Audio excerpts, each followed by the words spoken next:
Welcome in to the Punt and Pass podcast. I'm your host, Drew Butler, joined alongside by my co-host, Jake Fromm. Be sure to follow us on social media. We are at Punt and Pass on X and Instagram. I'm at Drew Butler. He's at Fromm Jake, puntandpass.com, the number one destination for all things college football. And what a weekend of college football it was. Things got started on Friday. It was Halloween. Hope everybody had a safe and fun Halloween for those that made the travels down to St. Simon's Island and Jacksonville and Amelia Island and all the surrounding areas. Georgia, Florida weekend is always the best. We are recording this episode on a Sunday evening. Jake, I think it's the fourth Sunday in a row that a college football coach has been fired. Changes on the Plains as Hugh Freeze is no longer the head coach at Auburn. A couple of upsets in the top 10 as well. How are you, my man? How was Halloween? And I think you have a pretty big week coming up here as November has officially hit the calendar. Yeah, absolutely. We have a big week coming on this week for the Fromm family, expecting number 2 this week. So we're pumped about that. It could happen any day now. So we're just kind of got all the bags packed, cleaned out the garage today. There you go. You know, all the stuff that you have to do. But yeah, man, we're excited. Had a very wholesome Halloween. Yes. Had the neighborhood meet up at the pool and knocked it out in an hour and a half. And so it was awesome. Got to see everybody. And yeah, man, it was kind of expected and unexpected at the same time, Coach Freeze going down, but there is a lot to talk about because college football chaos just seems to keep happening over and over and over again. And that's what makes it exciting, man. So can't wait to dive into it. Yeah, it definitely does make it exciting, expected, but still surprising, I think, just because of all the openings that are across college football, premier blue chip openings, 4 inside the SEC alone, LSU, Florida, Auburn, and of course, Arkansas, with more to come, probably. I mean, it's only November the 2nd, and it is full-on chaos across college football. You said you had a wholesome Halloween. We turned up at the Butler household. Yeah, I mean, look, Halloween, I've got 3 daughters, 7, 5, and almost 3 years old. It's like the Super Bowl now. Obviously, with it being on a Friday night, we kind of set up shop at our house. So all of our neighbors came over and, you know, we took it pretty deep. We had fun. So the parents had a lot of fun. The kids ran around like crazy.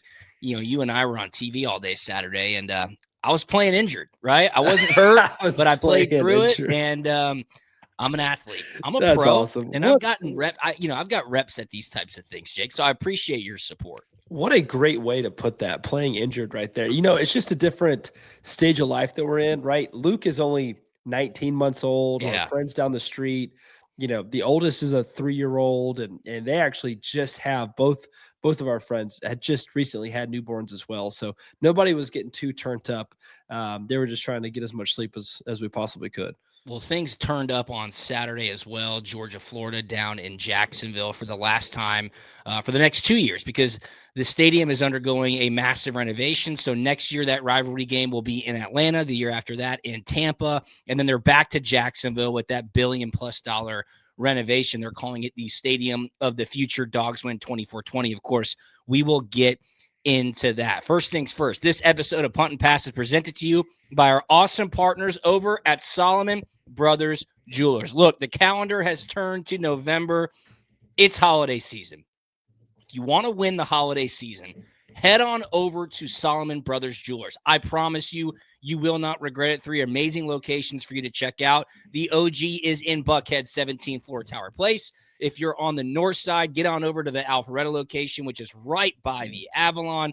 And then, of course, their newest location on the south side in Sharpsburg. When you walk in, tell them Punt and Pass sent you. You can get up to 10% off your jewelry purchase. Check them out online, SolomonBrothers.com. Check them out on social media at Solomon Brothers. Could have a good announcement coming up here with Jake and I in Solomon Brothers, right. So stay tuned. But they have everything: jewelry, diamonds, accessories, earrings, watches for the boys. And here's the best part: any price point that you're looking to strike on, they have got you covered. I've been to Salmon Brothers more times than I can even tell you. My wife loves Salmon Brothers. You need to win the holiday season. Have Salmon Brothers help you out. Tell them what you want, and they will take care of you. Again, 10% off in store when you tell them Punt and Pass sent you on your jewelry purchase. I promise you, you will be the hero. You will win the holiday season. Big shout out to Salmon Brothers, again, at Salmon Brothers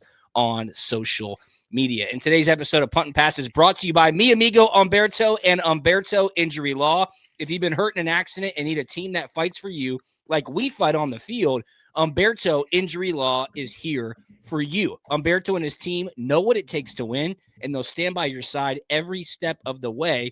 Visit HumbertoInjuryLaw.com to learn more or call them 770-888-8901, 770-888-8901, HumbertoInjuryLaw.com. All right, the Dawgs, they beat Florida 24-20. Yet another comeback victory capped off by Chauncey Bowens' 36-yard touchdown run with just over 4 minutes left in the fourth quarter. Gunnar Stockton doing what he does. The Dawgs got the ball back late. It was a 3rd and I think 5. Gunnar Stockton keeps it. He runs to the left side of the field. He gets the first down. He's got a clear path to the end zone. And Jake, he takes a knee at the 1-yard line to get in to victory formation. And what a kneel down it was, because if he would have walked in, the Dawgs would have covered the 7 or 7.5 point spread that they were giving up. And the total would have gone over 50.5 points. He kneels. Dawgs don't cover. The game stays under, but Gunnar even said it in the post-game press conference. Hey, Coach Smart got mad at me when I dove in against Auburn because our defense had to go back on the field. I get it. He made the right decision. Game was over.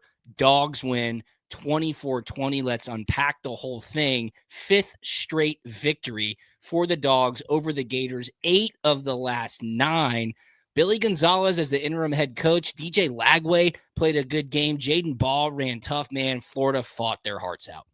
Yeah, I'm going to start off by giving Florida a ton of credit, man, because they came out absolutely swinging and, I mean, just kind of laid it all out there. I thought DJ Lagway actually had a really, really good game and did some really good things. He extended a lot of plays with his legs.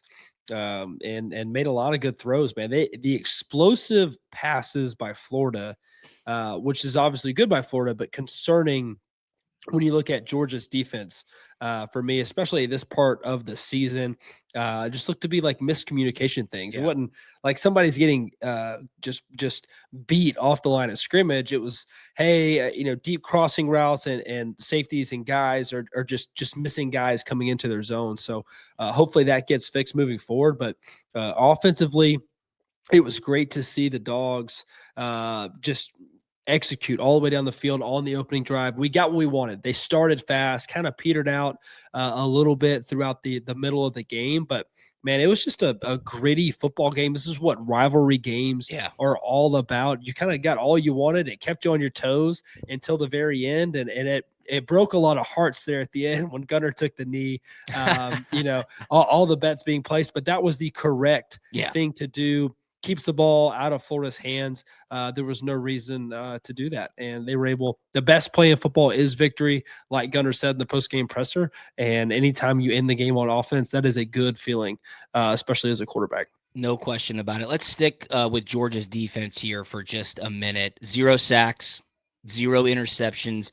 You mentioned some of the breakdowns in coverage, whether it be communication breakdowns or play breakdowns where DJ Lagway scrambles out of the pocket. He buys himself more time. That's tough on a defensive back. Let's just say it. That's probably one of the harder things to do in football, cover a man or trying to maintain your zone integrity when a quarterback is running around trying to find an open guy. But 2 or 3 times throughout the game, Florida Gators were getting back behind coverage. DJ Lagway, unfortunately for Florida fans, not accurate downfield. There was one pretty controversial play there in the fourth quarter where a receiver was way behind coverage. Oh, yeah. DJ Lagway underthrew him. It was called incomplete on the field. It underwent a pretty thorough review. The call was upheld. Billy Gonzalez, the interim coach, afterwards was asked, did you think it was a catch? He said, no, I don't. So he kind of quelled all of the angst there. there from Florida fans. Many on social media still do believe it was a catch. Kirby Smart was asked about that specific play as well, because Jake, it was a monster portion of the game that could have kept Florida on the field. They were way deep into Georgia territory. Let's hear what Kirby Smart said after the game, speaking about that incomplete pass call, which went under review. We're insanely lucky that, number one, he didn't score until he didn't catch it. I didn't see anything. I mean, I don't know. I can't tell. I mean, that's their job. One game started out a little bit slow, but you guys were able to find it kind of in the second half, especially after some explosive plays. How did those plays help you guys find your run game in the second half? I think we committed to it. You know, we ran the ball well in the first half, in my opinion. We had several runs that were 5-6 yard runs that were good, and then we tried to throw the ball on the perimeter a little bit, and they got us on the perimeter some, and we had the holdings. The biggest difference in the game, we wasted either 2 or 3 possessions on penalties that you just can't go with a snap and 2 holdings. Just wipe out three possessions, and you take those 3 possessions and score on 1 or 2, then we're kneeling the ball in the 4th. Zachariah Branch, career high in receptions and yards today. Is this sort of what you envisioned from him? You guys landed him out of USC this offseason? Yeah, I certainly envisioned him having a major impact. I didn't know that it was career highs for him. He's a weapon. The guy's elite quickness, toughness. He's another one too now, guys. When he goes to practice, he practices for real. I mean, he goes out there and works hard, and we show players, C.J. Allen and Zach Branch, and say, you want to play good? Practice really hard, and it pays off. Your conditioning level's high, and thought Zach did an awesome job for us. Yeah, pretty good comments there from Kirby Smart post-game. Let's kind of go in chronological order of what he said. First things first, insanely lucky that wasn't a catch, and more so that he didn't score. I mean, Lagway was running. He threw it, 45, 50 yards in the air. It was underthrown, but if that ball was thrown 5, 7, 10 yards further, that's a touchdown for Florida. So Dawgs got really lucky there. I want to talk to him speaking about the run game in the second half. There was a point, you and I were watching the game at the same time, where Georgia had -7 rushing yards late in the third quarter in the second half. And the defense was doing their job, Jake, of just holding the line, right? Like, hey, we're not going to let this thing get out of play for our team. And more importantly, they were having to be on the field a lot. And it was a bend, don't break type situation for Georgia's offense. I commend Kirby Smart, Coach Mike Bobo, and the offense for committing to the run game. They got Chauncey Bowens in there. He didn't really get many carries in the first half, but man, he took over in the second half, capped it off with that huge touchdown run there to make the score 24-20. That's big time. Zachariah Branch had a hell of a day. Gunnar Stockton, highly efficient at the quarterback position. And look, we say it week after week. You have got to put Georgia away if you want to beat them. You leave any crack in the door, they're busting through, and they did it again against the Gators. Yeah, I think you're exactly right on that. If you give this Georgia football team any hope at all, especially late in the game, in a backdoor way that, Kirby was alluding to Zachariah Branch and C.J. Allen, the way these guys practice, they are very well conditioned. So when you get late third quarter into the fourth quarter, man, these guys are just getting started, and they still have a ton of juice to go out and finish that football game. That was a huge miscommunication, just a busted coverage. This guy being able to slip behind the Georgia secondary. DJ Lagway has that kind of arm in the bag. I don't know what happened there. One of those, hey, I don't want to miss him, don't want to overthrow him. And I mean, that easily could have been a walk-in touchdown. I'm going to be honest.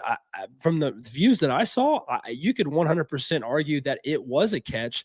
And then that fumble that me and you were watching by DJ Lagway on third down to give Florida 4th and inches there, that was a fumble to me. So for whatever reason, this game decided the refs, they wanted it to be a ref show, calling Gunnar on the simulated snap. It's just a ridiculous call to me, especially with somebody going on the clap. I mean, what are we doing? So, a lot of things to unpack there. And then Chauncey Bowens always finds a way to just pop one off exactly when the team needs him to do it. I think he is the back in that room that has the best vision. And I think that's what gives him that ability to pop one off and for an explosive run when it's needed. Yeah, big time play by Chauncey Bowens, and a lot of people, Roddy Nabulsi included, who provides us these clips from UGAsports.com. He tweeted out that in June, 2 years ago, Chauncey Bowens flipped his commitment from Florida to Georgia. Wow, that came back to bite the Gators in a big way. I just said it, man. You leave a crack in the door open for this Georgia Bulldogs team, they will bust through it. Kirby Smart talked about the mindset of this Georgia team and how they don't flinch when the scoreboard shows that they're in a tough position. I don't know, Anthony. I mean, does it help or does it? I don't know. I don't believe in playing with fire, but if I could just write the script and say, yeah, let's go up by 14, let's go up by 21. I don't write the script, so the script kind of plays out. I know that our kids are not uncomfortable playing from that. They don't get chained to a scoreboard. You know, there's people that play chained to the scoreboard. Our guys are free of that, and they just play to the team and keep chopping and keep chopping. Eventually, good things happen. I do think we're very well conditioned. I do think our guys believe in winning in the fourth. Noah Thomas came up with a touchdown today, so he went and played a lot of snaps. What did you think of how he has progressed since the bye week and stepping up with Colby out? Proud of Noah. He's worked really hard. Thought Mike schemed up a really good play for him. It wasn't like a one-on-one go beat him. It was he was overcoming the play earlier in the game where it ricocheted off of him and they got a pick, and he made up for it by making a hell of a play with a guy coming at him, taking a free shot on him on the whole shot play. I love how he said, one, they're not chained to a scoreboard, and two, we just keep chopping, man. It is relentless. Football is a 60-minute game, and it's got to be so disheartening for an opponent to just know it's like a heavyweight boxer, man. These guys take, haymaker after haymaker, and they respond and deliver. It's happened week after week, and we talked about it on our postgame show on Atlanta News First. I'm like, hey, for the fan narrative out there on Georgia football, yes, of course, the slow starts can be maddening at times, but wouldn't you much rather your team win every close game and have the DNA of, hey, we're going to come back regardless of what the scoreboard says and come out on top more often than not than the flip side?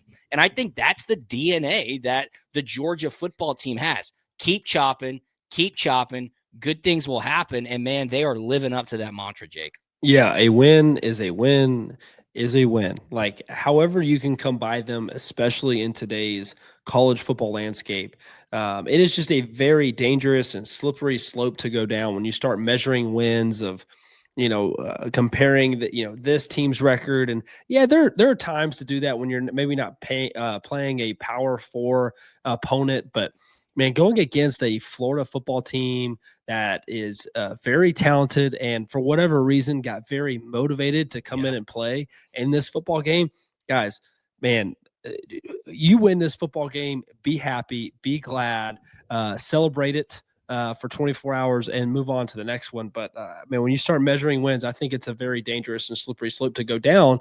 Because as we see in college football, there are head coaches getting fired week in and week out. So be grateful. You play to win the game. Great segue by you, Jake Fromm, because Kirby Smart talked about the talent at Florida, how hard the Gators play, and he gave credit to former head coach at Florida, Billy Napier.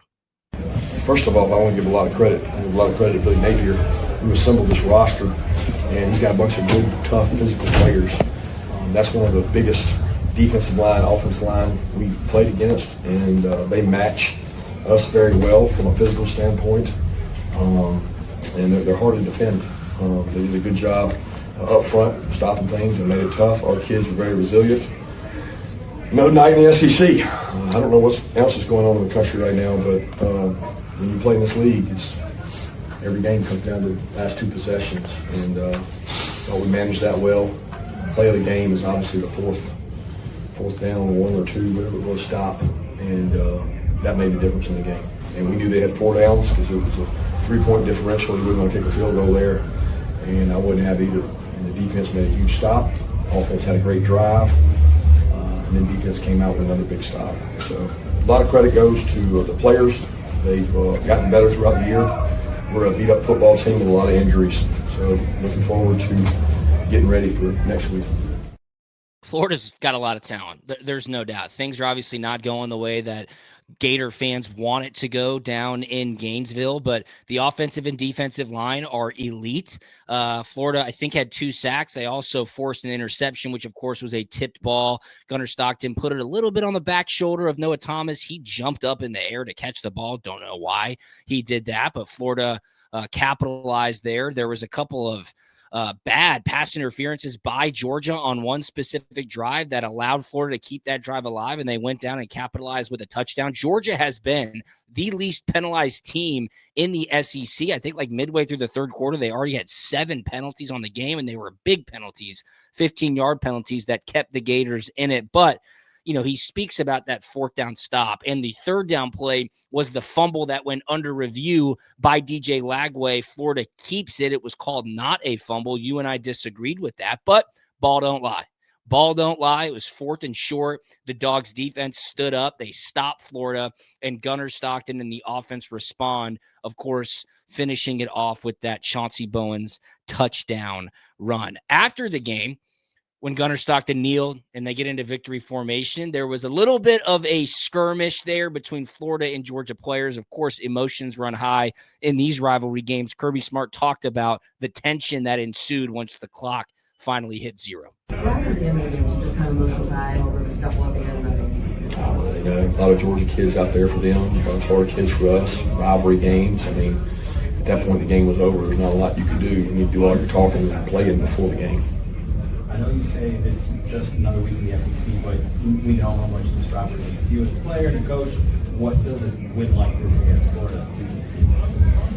It creates confidence. It's a good team. I don't know. It's the next step in the puzzle. Look, I have a lot of respect for their staff. There's families on that staff that I'm good friends with.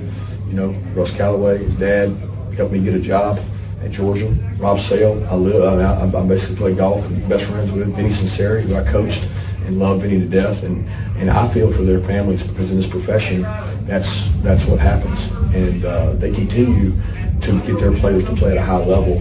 It shows what kind of coaches they are and how much respect I have for guys that have the ability to do that. Big win by Georgia, no question about it. An emotional win, the Georgia-Florida rivalry, as Kirby just said. We talked about it on Thursday's episode. There's so many players on Georgia's team that are from Florida.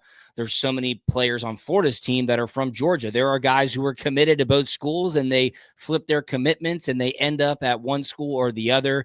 I have not seen, Jake, maybe you have, if there has been any announcement on Jordan Hall's injury. We talked about Jordan leading up to the game, a Jacksonville native, really becoming the vocal leader on Georgia's defensive line. He went out with a knee injury. It did not look good on the field, so hopefully he gets a better diagnosis than what maybe is being assumed or speculated. But huge win. Another piece to the puzzle, as Kirby Smart just said. And look, Georgia's got to turn around and go to Starkville this weekend. It's an early kick. It will be an 11 a.m. kick against Mississippi State.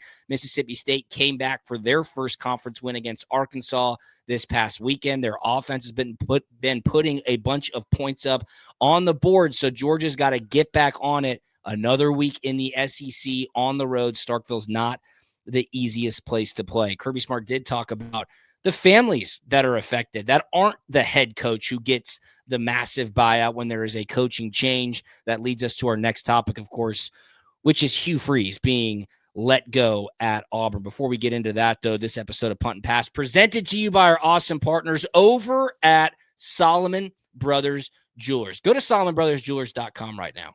I'm telling you, if you're on your phone, go to SolomonBrothersJewelers.com, SolomonBrothers.com, or check them out at Solomon Brothers on social media.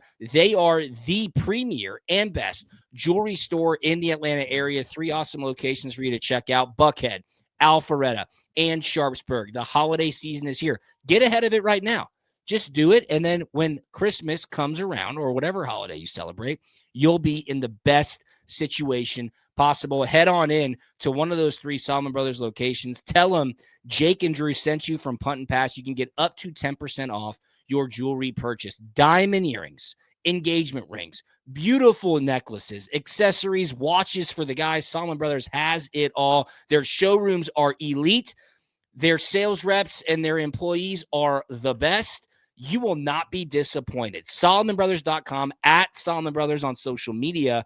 Tell them Jake and Drew sent you. You can get up to 10% off your jewelry purchase. Guess what? Football games are won in the fourth quarter, and cases are won with relentless effort. Humberto Injury Law never lets up. They fight until the final whistle for every client. If you need a team that won't quit, just like the Georgia Bulldogs don't quit, check them out at HumbertoInjuryLaw.com or call them 770-888-8901. 770-888-8901. That's HumbertoInjuryLaw.com, the #1 personal injury and workers' comp attorney in Atlanta. Humberto is mi amigo. Look, the weather, man, it's raining tonight. I was just in my car. If you get in a car accident, call Humberto. He won for me when I got in a car accident. He will win for you. 770-888-8901. Pretty good day to have your backer jacket on, right, Jake? Those raincoats are elite. They're officially licensed by the University of Georgia. You can get up to 13% off backer apparel over at backer.com. That's BCKR.com. Tell us about those backer apparel, the jackets, the windbreakers. Jake, you're a hunting guy. You like that elite outerwear. You got me on this stuff. It's really solid. No, man, I'm a believer in it. I want to wear good stuff, and man, they're making some really good stuff. Mimics a lot of the hunting gear that I like to be in. But what makes it cool? It's got the Georgia G license on it, logo gear that you get to wear on game days and around. So that's why I really like it, man. The quarter zip is awesome, and of course, man, the rain jacket always comes in clutch when you need it. There you go. BCKR.com, promo code PUNT. You can get 13% off. It is good stuff. It'll keep you dry and warm as we are now firmly in the fall season. Yep, Auburn fired head coach Hugh Freeze. He went 6-16 in the SEC over 3 seasons and 15-19 overall. They lost to Kentucky on Saturday 10-3. They're 4-5 on the season. Auburn is in danger of having a losing record for the 3rd straight year. Coach Hugh Freeze gets a $15.4 million buyout. I think DJ Durkin has been named the interim head coach. I don't know if that's been confirmed or not. As I always say, you listen to Punt and Pass for entertainment, not for accurate information. So I think that is the case down there on the Plains. Jake, where do the Tigers go from here? I mean, where does Auburn stack up among the job openings? I mean, definitely below LSU and Florida. I mean, as far as, SEC and where it compares to Penn State, I don't know. I think it depends on the coach that you're looking for and whether or not he's a Northerner or a Southerner.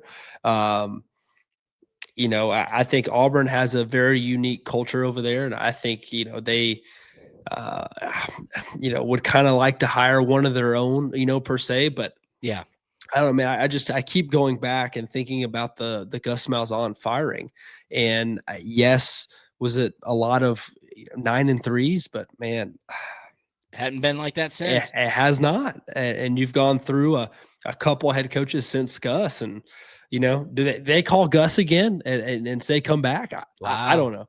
But interesting. I mean, somebody there who knows the culture, yeah, and just knows and loves Auburn, because right now they just keep beating their heads up against a wall, and they were just entering what I thought was a very manageable section of their schedule.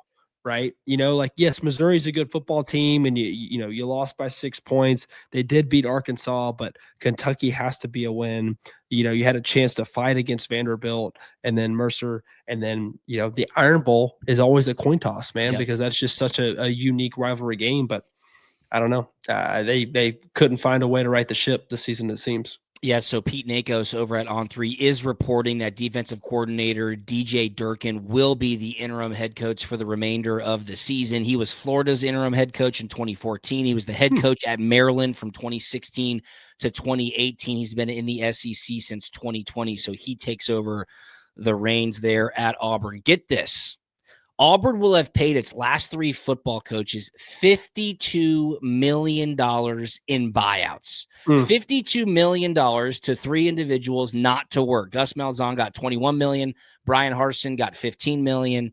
And Hugh Freeze, $16 million, $15.4 million, as he has officially been let go as the head coach at Auburn. I said they lost on Saturday to Kentucky 10-3. Our boy Jeff Dantzler mentioned it on Bulldog Brunch this morning. The last game that Auburn lost, only allowing 10 points to their opponent, 1991, they lost to Southern Miss 10-9. I don't think Auburn has allowed more than 20 points in a game so far this season, Jake. Let me fact check verify that. Arkansas was 24. 24. Oklahoma was 24. Okay, 24 is it. Baylor was 24. So yeah, There. they have not allowed over 24 There you points go. this season. There you Missouri go. was 23. I You mean, know, that's very manageable in college football. Very manageable. You think? Absolutely. Very. Something's going wrong with the offense there. I think that's probably why the onus falls on Hugh Freeze, who is an offensive-minded coach. He's also the play caller. Things had to change. Tough times on the Plains. Thinking about somebody who would be a good fit there, I think John Summerall, the Tulane head coach, will be somebody whose name gets brought up big time. Hey, you know who was at Auburn when I was getting recruited? Rhett that? Lashley. Oh, interesting. Now, he just signed an extension at SMU. However, dang it. I think Auburn might not be afraid of running after somebody like Rhett Lashley. That's a really good name. I mentioned Buster Faulkner, the Georgia Tech offensive coordinator. I think Auburn's going to go for a younger, maybe coordinator type. I mean, John Summerall is going to be a hot name for some of those much bigger openings, but you want somebody who's done it. A name, too, that You gotta have somebody that knows the area as far as recruiting goes. Right. 100%. Because it's a very unique area to recruit in, Auburn, because obviously recruiting Alabama, but you're recruiting Georgia and you're recruiting Florida. That is just a very good section area, geographically to recruit in. And so you have to have somebody with ties in all those spaces. So sorry to cut you off, Drew. Go ahead. No. I mean, look, I totally agree with your line of thinking. A guy who, what about Glenn Schumann? A defensive guy, a young guy, Georgia's defensive coordinator. I mean, you'd win the press conference, I think, with getting somebody who has been Kirby Smart's right-hand man for all 10 years at the University of Georgia, even dating back to their time with Nick Saban at Alabama. So, look, are they going to get the top pick of the litter? Probably not. Are they going to empty the coffers after they've paid $52 million in buyouts to their last three coaches? Probably not. But they have to win the culture of the Auburn fan base with the next hire. And it's a great job. There's no question about it. A lot of history at Auburn. It has not been that long since they've won a national championship. They've had Heisman Trophy winners. It is an elite place to coach college football. There's no doubt about it. How about this, though? Morning, you know what? It's a good job. I'll take that phone call. But go ahead. I mean, I'll take it. I mean, all right. Get Jake Fromm in the mix. It's a good job. Caroline can stay in Watkinsville, and you can just commute two and a half hour drive every day. Why not? Get a helicopter, work it into your contract. How about this, though? This morning, everybody was kind of thinking like, hey, what's happening with Hugh Freeze? Is it going to happen today? Are they going to make the change? Somebody. This is gold. This is awesome. Please go ahead. This is so somebody who's a member at, I don't know if it's a private club or not, the Auburn University Golf Club. They went and checked the tee sheet right now. If you're a member at a golf club, you can get onto the app or go online and see who's playing that day. I guess Hugh Freeze had a standing tee time every Sunday at 1:30. Get in on Sunday morning, have your staff meeting, put the night before's game to bed. Then Coach Freeze will be able to get out there, get on the golf course Sunday afternoon. He had his 1:30 tee time scheduled. Then this morning, somebody finds out that tee time had been canceled. So this Auburn fan takes to social media and said, something's happening at Auburn University. I think Hugh Freeze is getting fired today. He just canceled his standing tee time at the Auburn University Club. This was 4 hours prior to Pete Thamel and Pete Nakos breaking the news officially that Hugh Freeze had been let go at Auburn. So shout out to that investigative journalist, whoever that was, that went on to the tee sheet. That's awesome. Golf is a powerful thing, and a lot of guys, can certainly get the scheduling and strategic brain flowing when they know they want to play some golf. That tipped off this Auburn fan, and he had the scoop way before anybody else did. This is just an incredible, hilarious story, and not funny at the same time because Coach Freeze, did get fired. That's a big deal for his family. But I do want to approach this from a different angle and say, you know what? That makes me respect Coach Freeze even more that in the midst of getting fired, He's like, I got to cancel this tea time. he's like, hey, no, hold on. I got to cancel my tea time. Like, that's the right thing to do. And Yes. he did that. He did Like, do respect points on that. Man of integrity, Hugh Freeze, as many would go out to say. But shout out to that guy who got the scoop way before anybody else did. That is that's good bold stuff right there. All right, let's do a little SEC and college football playoff roundup, because guess what? The first rendition of the college football playoff rankings for 2025 come out on Tuesday night. I'll start here. Massive credit to Jake Fromm. On Thursday's episode, he got on the Punt and Pass podcast and said NC State is going to beat Georgia Tech. And I'm almost certain you said they're going to handle them. They did just that. Up in Raleigh, the 8th-ranked undefeated Georgia Tech Yellow Jackets go down to the NC State Wolfpack 48-36. Where was the defense? Oh, my goodness. We knew NC State had a good offense, but they put it on Georgia Tech, almost hang a 50-burger on the Yellow Jackets. The undefeated season is no more. Georgia Tech falls to 8-1. They were the 8th-ranked team. They lose to NC State. Yeah, this game was a shootout. Absolute nuts. This is Haynes King stat line. So this has nothing to do with Georgia Tech offense. Just seems to be couldn't stop a cold there on defense. Haynes King, 408 yards throwing the football, 20 carries for 100 yards on the ground, 2 touchdowns rushing, 2 throwing. I mean, this guy just puts the team on his back. Now, he couldn't win the game by himself. NC State obviously has a really good offense. CJ Billy, the quarterback at NC State, absolutely balling.